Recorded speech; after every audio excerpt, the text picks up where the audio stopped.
Faith over fear is what you need to have when you're dealing with breast cancer or any type of cancer or illness.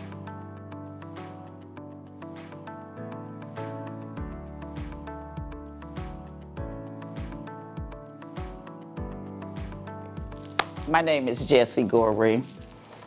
I'm a cancer survivor.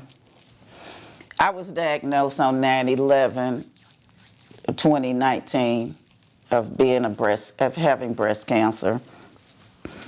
One very important person, Reverend Marie Green, I shared my diagnosis with her.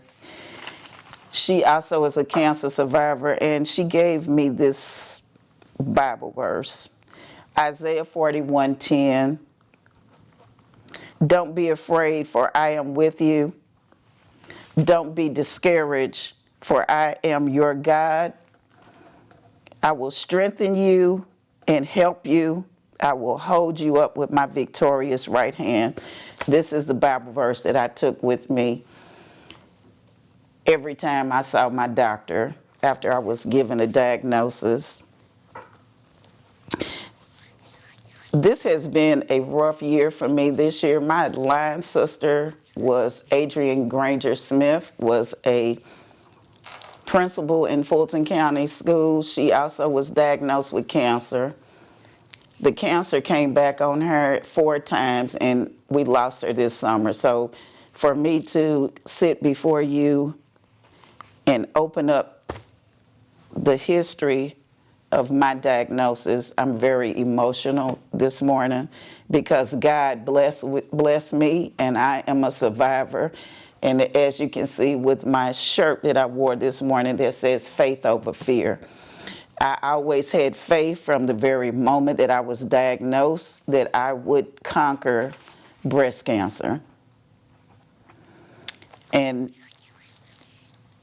I was actually a bad cancer patient. I'm going to say that because once they told me I had cancer, all of this paperwork that I have right here, I started reading it. I started reading what chemo would do to you, and when I started reading and I saw all the bad stuff, I just closed it up and I put it in this folder and I didn't look at it. Now, my line sister, Adrienne, on the other hand, she used to have a Facebook page, and she would always tell her journey, like, I had this type of medication. I can't even tell you the names of anything. All I know is this chemo. I know it's like $15,000 per, every time you go have a chemo treatment. It's somewhere between $8,000 and $15,000. It's amazing to me that especially poor people can even. I just thank God that I had good insurance and that all of that was covered, because many years ago I actually had a cancer insurance, and when I tried to get them to try to cover any of these costs, I had to fight them to get them to pay. But thank God for Kaiser Permanente. That's all I can say. My doctor is Dr. Kumbla. She's become one of my friends. When I was diagnosed, Dr. Kumbla, she's a young oncologist. She told me that her mother had cancer. So when we met, she said, she'd help her. Her mother was a survivor, and she said, I'm going to treat you just like I treated my mother. So I trusted her, and she did what she said she would do. She also, I remember she was pregnant when we started out, but as we went through the process, she's had a little girl. When I see her, I try to take a present to her for her daughter. So I'm glad, I'm happy to sit before you this morning and be able to tell you my story. My mother passed when I was 23 years old. She had cancer, but she wasn't breast cancer. She was a smoker, so she ended up with more of a lung and stomach cancer.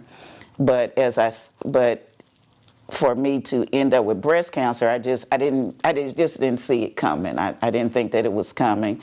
But I do know, had it not been for my having a mammogram and early diagnosis, I might not be having this conversation with you, because I never really necessarily checked my breasts monthly, but this little lump, if that's what you want to call it, was probably as small as a pea. If I didn't even feel it, I would not have known it had I not had the mammogram. It ended up, it's on my right side, but ironically, I felt like if I'd had any problem, it would have been on my left side, because I've always had a problem with, I guess, my lymph nodes under my left arm. When I breastfed my son, I used to get this knot under my arm that would swell all the time, and so I used to get a biopsy on my left side. So I was just very surprised when they told me that the breast cancer was on my right side. I know Ms. Dawkins was telling me that you've been quite active in promoting awareness and have done many things as far as supporting other patients and other people that are going through this. Can you elaborate on Yes. the things that you've done, and just elaborate on that? Yes, as a matter of fact, on October 21st, I am the president of a nonprofit called the Crystal Williams Foundation, and I'm having a teen sneaker ball, and it focuses on breast cancer awareness. So these will be, teenagers. I'll invite some, some of my friends or whatever, but we do it for the Crystal Williams Foundation, which was a young girl who was actually killed in a drive-by. I believe it was in 2004. She was a 14-year-old student at Forest Park High School, and she was going to a Sweet 16 party. So I've been working with them, with her family, since 2004. Also, like I said, I have walked the 60-mile breast cancer walk before I was diagnosed with breast cancer. One of our other employees, Sona Singleton Gregory, was one of our parent liaisons. She actually died with ovarian cancer. So right after I had went through my treatment with breast cancer, she actually died, I know it was May 27th. I'm trying to remember, we were out because of the pandemic. We had our first graduation. I'm thinking it was 2021. She used to do an ovarian cancer luncheon. So I kind of took over it. So I started doing the ovarian cancer luncheon and informational event for her to raise money for ovarian cancer, because that's probably one of the number one killers. Something that basically, once you get the diagnosis of ovarian cancer, more than likely you're not going to survive it. I mentioned my line sister Adrienne. We actually did a breast cancer walk for her. I think it was 2 years ago, maybe 2021. And I'm in a sorority, and there were 137 members on my line. I call them my line sisters. So there are 5 of us that are cancer survivors, and so we definitely supported Adrienne. We were hoping that Adrienne was going to make it, but like I said, that was probably her 4th bout with cancer, and so we did support her in walking. So so every year, last year at Clayton County Public Schools, we did Miss Rice organized a breast cancer drive, and so I participated in it. We raised money for breast cancer awareness, and so when we have our board meeting on Monday, I plan to be there. I think I might color my hair pink. I usually try to have pink hair, and we wear pink for breast cancer awareness. And it's not just for women, because men also small amounts, but men also end up with it as well. So anything, I always try to make sure that I am a contributor for anyone. And there's another young lady, her name is Shay. I always participate in, I've been participating in her breast cancer walk. We do it in Fayette County. And we have several employees in Clayton County that have been survivors. I guess one of the people that I can think of the longest I've known was Tammy Burrows. She had been our principal over at McGarrett. She retired from Morrow Elementary School. I remember Sarah Kenyon, that was our principal over at Swint. She's a survivor. Dr. Pamela Pitts was our principal over at Morrow. She's now over at CTAE. So, these are all of our sisters. We're our, sisters through this little C. I try to call it little C because I don't even want to give it. When I write the word, I always, write a small c because I don't want to give it any power because it has no power over me anymore. It's just made me really emotional this morning, but yeah. So pretty much what I've done with it, I just put it in the back of my mind, and I try to tell. One of my best friends, ironically, right now, she just had a mastectomy, double mastectomy, and her birthday happens to be 9/11. Which is kind of ironic because that was the day that I was diagnosed. She's been my best friend since we were 5 years old. She's in Louisville. So anyway, I just try to tell everybody to just be positive because it's all mental. If you don't believe that you can overcome this, it won't happen. Breast cancer would just take over you. Oh, and I'm forgetting our other principal right now. Malika Gonzalez. She's actually our principal over at Lake City, and her hair is actually coming back. So, we just fight it. Now, I am from Louisville, Kentucky, of course, so I know about fighting because my most famous alum of my high school is Muhammad Ali. So, I know how to float like a butterfly and sting like a bee. So, to make sure I beat little C, can't give it a big C. So, what are some of the most important pieces of advice would you give to someone who's going through this and their families as well? Like I said, number one, it's all in your mind. Like my shirt says, faith over fear. You must have faith. You need to have a spiritual relationship with God because nobody but God could have helped me get through this. You must have a supportive family. I thank my family, and most importantly, I thank my son because, I forgot I went through chemo. Then once I had chemo, then I also had to go through radiation. So I had like 20 days of radiation.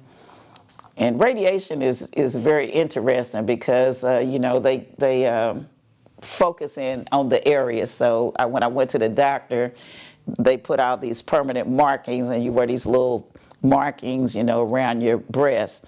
So that was interesting because when I went to get radiation, I really didn't know what to expect. I was thinking maybe I was going to be in a machine or sort of like when you get an MRI. So, but when I went in, they put you on the bed, and with the markers, the radiation it just focuses in on those markers. So the first time I went, I think I spent more time with them getting me situated on the bed. And then they would say, lay on the bed, Miss Goree. Don't try to place yourself. We're going to place you. And then I'm ticklish under my arm, so I had to, lay back and put my arm. I can't stand for my arms to go back because I just get ticklish. And then they were like touching me, and I was like, look, just ignore me because I'm going to laugh. But the radiation, I'm going to tell you, one day I went in, the song OJ's For the Love of Money was on, the long version. And so I came in and, I was grooving. So I come in and they put me on the bed and laid me down. The machine goes bunk, bunk. And I was up. The Love of Money was still playing when I left. So it was like the long version. So it was one day I just kind of laid down. I was in place. And so I was asking them, I said, well, what actually is this machine doing? And so then they were saying, well, see the lasers there and the markers that you have on your breast. It just, wherever the machine is somewhere, they just focus in on the lasers. And so as I said, I had the radiation for 20 days. This was right out during the pandemic, so the good thing, going to Emory was there was no traffic. My only problem was coming back. We were all into this Black Lives Matters march. So every day my son and I we would be driving, and I say, Isaiah, put your foot on put it on the gas, because you would see the protesters coming and the troopers would be blocking the road, so we were trying to get home. The other thing though about that is that, as I said, I was a bad cancer patient because I never really read. They would say, well, you're going to be tired. You need to get a lot of rest or whatever. I kind of ignored them because I was just trying to be the little engine that could, and I just, I kept going. But it was also during, I finished my radiation during the time I was running for office again. Someone got mad at the superintendent. They put somebody in a race against me. And so the day before my last day of radiation, which I should not have been out in the sun, I'm out on the corner at a precinct holding my sign up with some friends to, so I can win this election. Thought that was kind of low down of the person, that it was a union. He put the person in. Nobody had ever seen this person before. But what's interesting, then that person and we did become friends. He actually called and apologized. He told me, he said, I have done elections all over America. He said he's done about 20. He says, I've only lost 2, and you were the 3rd person that ever defeated me. And he said, and I really felt bad because he said, I didn't realize that you had breast cancer. I said, right, and you had me out in the sun on election day campaigning, and I had to stop in the middle of my campaign, go get my radiation treatment, and come back and stay at the polls until 7 o'clock that night. But as I said, I had God on my side. No weapon formed against me can prosper, because I ended up winning my seat back. So anyway, so it's been a journey. And every 6 months, I had to go see my doctor. Had to go get a mammogram. I don't understand why. I know a man had to invent that machine. I don't know why in 2023, that we can't have a machine where you don't have to be smashed down. Because I think the first time after I had the surgery, I really felt like it almost killed me, because that did put me down. I think that put me down more than chemo did. And I did forget one thing. Along with chemo, I did also have to get these injections in my stomach. And that's definitely something that I wanted to forget. So I was supposed to actually do it myself. But the first time when I went to get the injection, I had to go to the pharmacy to get the medicine, right? Mm-hmm. And so she said, do you have insurance? So, I'm feeling all insulted, like, man, what do you mean, do I have insurance? Yes, I have insurance. So I gave her my card. And so she said, well, that'll be $450. I said, $450 for what? I got insurance. She said, ma'am, this shot costs $1,500. So I had to do those 3 shots every month. So I'm thinking, if she's telling me $1,500, I thought the $1,500 would be for the whole thing. She said, so when I talked to my doctor, she said, no, they're actually $1,500 per shot. So my first chemo treatment, I didn't go get the shot. I refused. I said, I'm not paying that. So I didn't do it. And when I came in to see my doctor, she actually said, well, everything looks good. So I told her, I said, well, Dr. Kumba, I didn't get I didn't do the injections, because for that type of money, and then I got to do it myself. No, that wasn't happening. So she said, so I said, well, I really don't think that I'm not going to pay that kind of money, so I don't think I'll be getting the shots. She said, well, like, Miss Goree, now I'm the doctor. You don't get to call this. You will get the shots. But I told her I can't afford the shot. So she said, well, what do you pay for for chemo? I said, well, I only pay $40 to get chemo. So she said, well, I'll fix this for you. We'll put the shots under your chemo treatments. So that's what she did. So they only ended up being $40 as opposed to $1,500 per shot. And I think the first time that I got the shot too, I remember I got 1 shot, and then the next day I had to come back to get the second one. And when I came in, I had a fever and everything, and they told me, that they were going to keep me. So I was actually on my way to the board meeting. I never made it to the board meeting.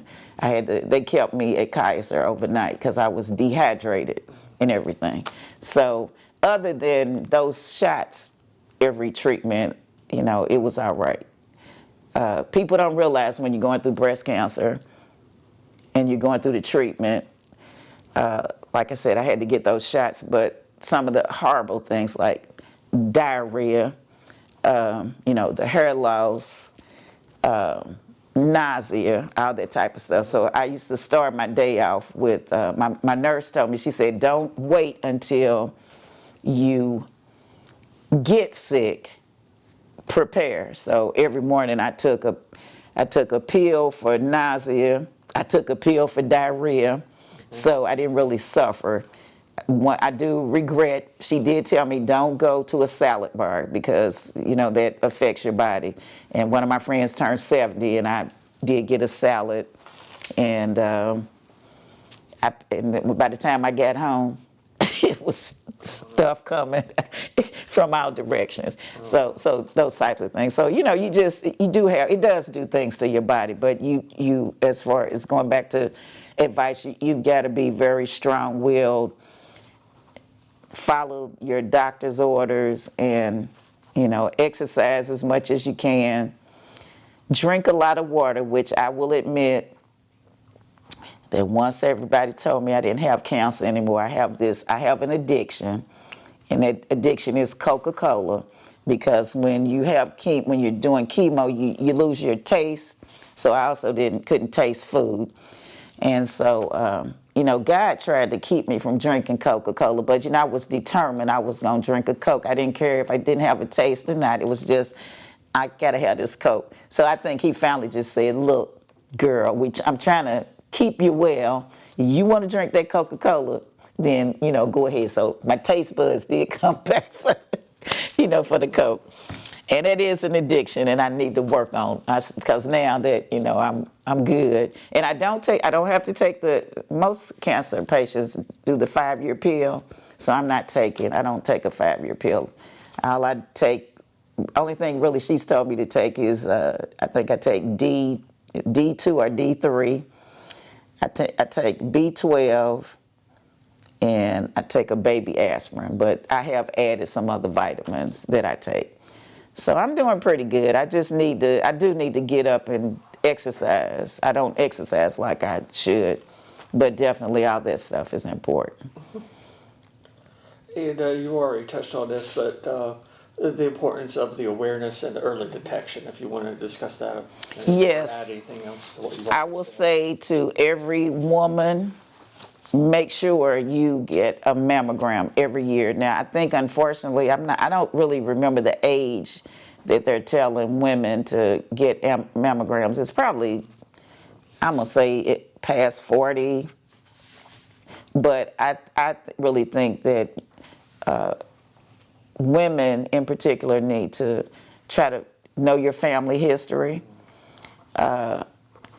If there are people in your family that have had some types of cancer, it's a possibility, you could end up with breast cancer. Do I guess it's the genetic testing if you can. Go religiously every month. Not every month, every year, and insist to your doctor that you be able to get a mammogram. I think now the ones that I'm getting are 3-dimensional because actually I was having one like every 6 months as opposed to every year for the screening. So definitely. Exercise, self-care right now is just very important. Put yourself first. And that's hard for women, especially women that have children, because we always will put our children and we'll put our jobs and everything else first.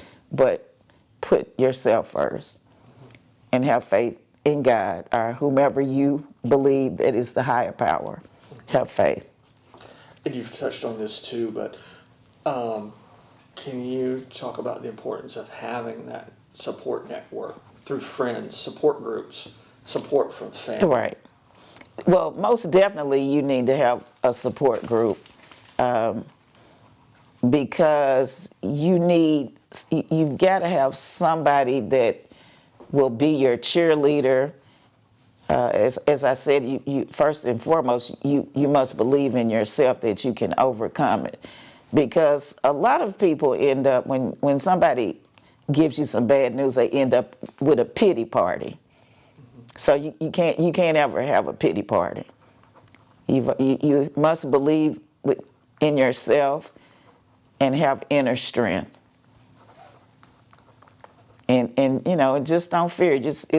It's good to know, because most people do a lot of worrying. It took me a long time in life to realize that worrying won't get you anywhere. You just end up worrying yourself to death, and it just brings you down. And of course, I think my teacher always told me, if you smile, they always say that a smile cures everything. And unfortunately, now I'm a person, because I've been a teacher, I've always had to mean mug people. But but have a good sense of humor.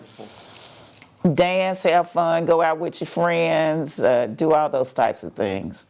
And just know that when I say that higher power, that I prayed for my surgeons.